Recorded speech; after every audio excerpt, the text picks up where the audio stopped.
খালি কড়াই পাতলা পাতলা করে আলু কেটে নিয়েছি। এখন দিয়ে দিব হলো আপনার পেঁয়াজ। একটু বেশি করে পেঁয়াজ দিতে হয়, আজকে আমি অল্প একটু মাছ রান্না করবো তো সেই জন্যে একটু পেঁয়াজ দিয়ে দিলাম। এবার দিয়ে দিলাম হলো কাঁচা ঝাল, এই যে স্বাদ মতো। এতে একটু কাঁচা ঝাল বেশি লাগে, কারণ আর কোনো মশলা যাবে না একেবারে। আবার দিয়ে দিলাম একটু লবণ।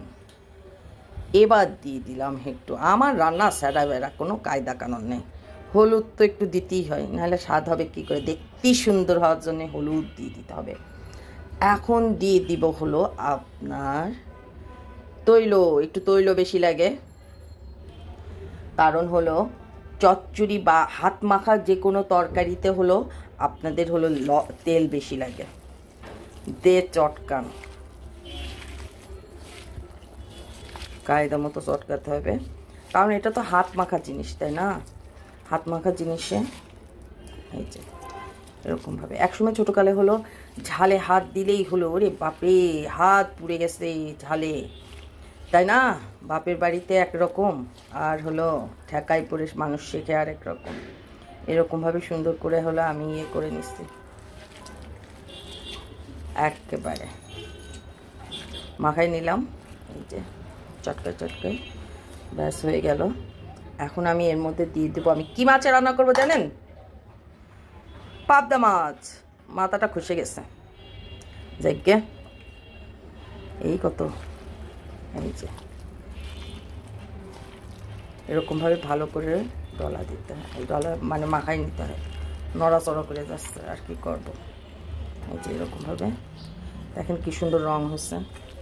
এরকমভাবে সবসময় যে কোনো মাছ যদি এরকম করে আমরা একটু মাখাই নিই, মাখায় আছে অনেক মাছ আছে যে মাছে কাটা বেশি, সেই মাছে কিন্তু মিষ্টি হয় বেশি। এরকমভাবে আমি মাখাই নিয়েছি।